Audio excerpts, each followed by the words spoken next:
ఇప్పుడు అలర్జీ అంటే మనకందరికీ తెలుసు. అలర్జీ అనేది పడని వస్తువులకు ఎక్స్పోజ్ అయినప్పుడు శరీరంలో వచ్చే మార్పులు. సో ముఖ్యంగా అలర్జిక్ బ్రాంకైటిస్ లేదంటే ఆస్తమా ఏవైతే పడన ఉన్నాయో ఇండోర్ అలర్జెన్స్ కావచ్చు, అవుట్డోర్ అలర్జెన్స్ కావచ్చు. మనం ఇంట్లో కానీ చూస్తే ఇల్లు ఊడ్చినప్పుడు, బూజు కొట్టినప్పుడు, వంట చేసినప్పుడు, పోపు వేసినప్పుడు, అగరబత్తీలు, రూమ్ ఫ్రెషనర్స్, ధూపం, టాయిలెట్ క్లీనర్స్ ఏవైతే స్ట్రాంగ్ స్మెల్స్, దుమ్ము, ధూళి, పొగతో కూడుకున్న పనులు ఉంటాయో వాటికి ఎక్స్పోజ్ అయినప్పుడు అలర్జీతో బాధపడే వారిలో వెంటనే ఈ అలర్జిక్ సిమ్టమ్స్ కనిపిస్తూ ఉంటాయి.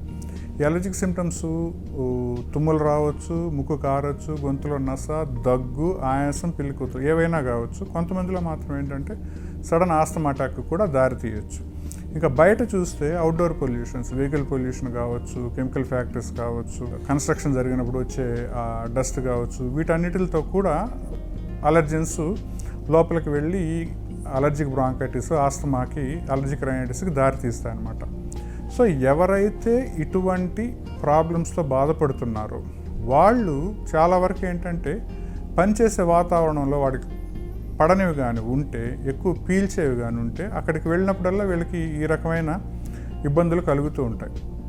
మనం స్కూల్ టీచర్ని కానీ చూస్తే ఎవరైతే చాక్ పీసులు వాడుతున్నారో, బ్లాక్ బోర్డ్ మీద చాక్ పీస్ రాసి అరేస్ట్ చేసినప్పుడు ఆ పొడి ఏదైతే వస్తుందో, ఇది నార్మల్ చాక్ పీస్ గురించి నేను చెప్పేది, వాళ్ళల్లో అలర్జీకి సంబంధించిన సిమ్టమ్స్ చాలా ఎక్కువ అవుతాయి. అలానే ముఖ్యంగా కానీ గమనిస్తే మేజన్స్, మనకు మేస్త్రులు ఏదైతే ఈ కన్స్ట్రక్షన్ దగ్గర ఉంటారో వాళ్ళకి ఈ ప్రాబ్లం కానీ ఉంటే ఆ దుమ్ము, ధూళి, పొగకి ఎక్స్పోజ్ అవుతుంటారు కాబట్టి వాళ్ళకి ఆస్తమా సిమ్టమ్స్, అలర్జీ సిమ్టమ్స్ చాలా ఎక్కువ అయిపోతాయి. అలానే పెయింటర్స్, పెయింట్ స్మెల్స్ కానివ్వండి, లేదంటే కొత్త ఇంట్లో ఆల్రెడీ కన్స్ట్రక్షన్ జరుగుతున్న హౌస్లో ఈ పెయింటర్స్కి అలర్జీకి సంబంధించిన ప్రాబ్లం కానీ ఉంటే సిమెంటు, పొడి, దాంతోపాటు ఈ పెయింట్స్ స్మెల్స్తో కూడా వీళ్ళకి అలర్జిక్ బ్రాంకైటిస్, ఆస్తమా సిమ్టమ్స్ చాలా ఎక్కువైపోతూ ఉంటాయి.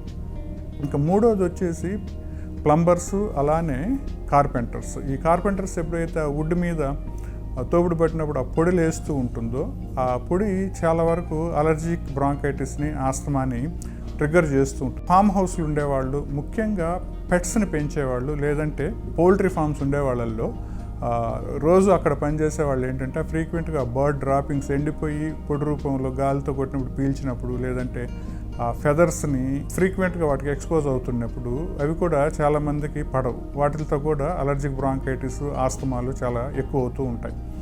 ఇంకా వేరే చూస్తే ముఖ్యంగా ఈ శానిటేషన్ వర్కర్సు, అలానే ఇప్పుడు రోడ్లు ఊడ్చేవాళ్ళు కానివ్వండి, వీళ్ళందరికీ కూడా విపరీతమైన పొల్యూషను, డస్ట్కి ఎక్స్పోజ్ అయ్యి వాళ్ళ ఆస్తమా సిమ్టమ్స్ చాలా ఎక్కువ అవుతూ ఉంటాయన్నమాట. ఇంకా చాలా ప్రొఫెషన్స్, ఇప్పుడు మైనింగ్లో పనిచేసేవాళ్ళు కావచ్చు, కాటన్ ఇండస్ట్రీలో పనిచేసేవాళ్ళు, బట్టలకి డైస్ వేసేవాళ్ళు, కలర్స్ వేసేవాళ్ళు, వీళ్ళకందరికీ ఏంటంటే ఎవరికైతే ఆస్తమాకి సంబంధించిన ప్రాబ్లమ్స్ ఉన్న, అలర్జీకి సంబంధించిన ప్రాబ్లమ్స్ ఉన్న, అలర్జిక్ రైనైటిస్ ఏదైతే పడనివి పీల్చినప్పుడు వెంటనే తుమ్ములు రావడం, ముక్కు గారడం, ముక్కు మూసుకుపోవడం ఉంటాయి, ఇవన్నీ చాలా వరకు ట్రిగ్గర్ అవుతూ ఉంటాయి. అంటే వీళ్ళల్లో వీలైనంత వరకు చేయాల్సింది ఏంటి అంటే, ఒకవేళ ఛాన్స్ కానుంటే వాళ్ళ ప్రొఫెషన్ మార్చుకొని డస్ట్కి, ఈ పొల్యూషన్కి ఎక్స్పోజ్ కానీ ఏదైనా వేరే ప్రొఫెషన్ ఉంటే దానిలోకి మారడం, లేదు అటువంటి ఆప్షన్ లేదు అనుకున్నప్పుడు ఆ పని వాతావరణంలోని వీలైనంత వరకు జాగ్రత్తలు తీసుకోవడం, ముక్కుకి లావు బట్ట కట్టుకోవడం, వెంటిలేషన్ ఎక్కువగా ఉండేటట్టు చూసుకోవడం, కంటిన్యూస్గా అక్కడే పని చేయకుండా అప్పుడప్పుడు బయటకు వెళ్ళి రావడం, లేదంటే ఆ ప్రదేశాన్ని మొత్తం కొద్దిగా వాటర్తో వెట్ చేసినప్పుడు ఆ డస్ట్ లేకుండా ఉండేటట్టు చూసుకోవడం, లావ్ మాస్కులు, 3M మాస్కులు లాంటివి ఎక్కువ పొల్యూషన్ ఉన్న చోట వాడుకోవడం, ఎక్కువ గంటలు అక్కడ పని చేయకుండా ఉండడం, అలానే ఫ్రీక్వెంట్గా టెస్టులు చేసుకొని, ముఖ్యంగా లంగ్ ఫంక్షన్ టెస్టు, ఛాతీ ఎక్స్రే తీసి చూసుకొని ఆస్తమాకు సంబంధించిన సిమ్టమ్స్ ఎంతవరకు కంట్రోల్లో ఉన్నాయి చూసుకోవడం, రెగ్యులర్గా మెడిసిన్స్ వాడుకోవడం చేసినప్పుడు వాళ్ళకి పడని వాతావరణంలో కూడా వాళ్ళకు వచ్చే ఈ అలర్జిక్ ప్రాబ్లమ్స్ని, ఆస్తమా ప్రాబ్లమ్స్ని, అలర్జిక్ రైనైటిస్ ప్రాబ్లమ్ని చాలా వరకు వీళ్ళు అదుపులో ఉంచుకునే ఛాన్స్ ఉంటుంది.